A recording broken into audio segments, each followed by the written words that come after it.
झाला म्हणून फोन केला. ये बेटा, ये सांभाळून ये. हा बाबा, येते मी, नका काळजी करू. आज खूपच उशीर झाला घरी जायला. रोज छेड करणारा मुलगा आज पण इथे असला तर. ए जानेमन, कुठे चाललीस? येतेस का फिरायला? सोड सोड माझा हात, मी तुझ्या पाया पडते. माझ्या आई बाबा माझ्या घरी वाट पाहत आहेत. मला जाऊ दे प्लीज प्लीज. अगं चल चल ग, थोडी मजा करू घेऊ. धावा धावा कोणीतरी, मला वाचवू येणार धमाच्या तावडीतून. अरे अरे, दारा खिडक्या उघड्या ठेवून काय तमाशा पाहताय? वाचवू कोणीतरी. अरे, माझ्या जागी जर तुमच्या आया बहिणी असत्या तर असेच तमाशा बघत उभे राहिला असता का? अगं कोणी नाही येणार तुला वाचवायला. ही आजूबाजूची लोक फार तर काय करतील, मोबाईलवर शूटिंग करतील, पण तुला ते वाचवायला येणार नाहीत. वाचवा वाचवा मला कोणीतरी. हे देवा, हे दयेच्या सागरा, तू तरी धाव घे माझे रक्षण करायला. तू तरी धाव घे, तू तरी धाव घे, तू तरी धाव घे. यदा यदा हि धर्मस्य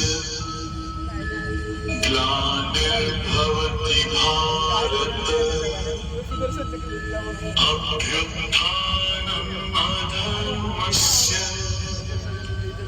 तदात्मानं सृजाम्यहम् परित्राणाय साधूनां विनाशाय च दुष्कृतां धर्म संस्थापनार्थाय संभवामि युगे युगे.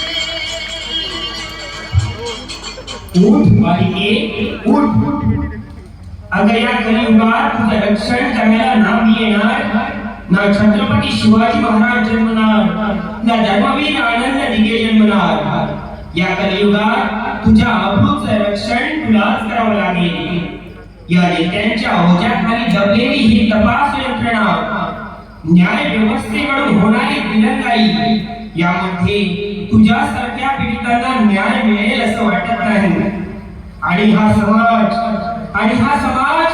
दार खिडक्या उघडी टाकून तुझ्या अब्रूची लत्तर वेशीवरती टांगताना पाहिजे, मोबाईलवर शूटिंग करेल, पण हे ठेकड लोक तुझ्या मदतीला धावणार नाही. उठ बालिके, उठ. स्वरक्षणासाठी घे दुर्गेचा अवतार, घे हातात शस्त्र, घोडेगाडी आणि खऱ्या दुश्मनांचा नाश.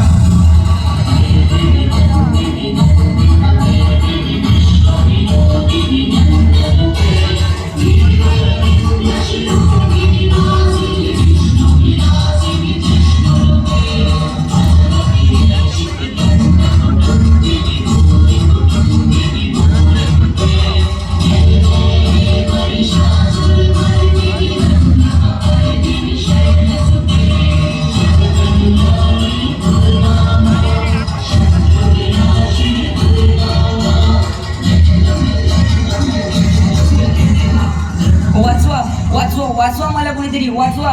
अरे शूटिंग कसली करत बसलाय, वाचवा वाचवा.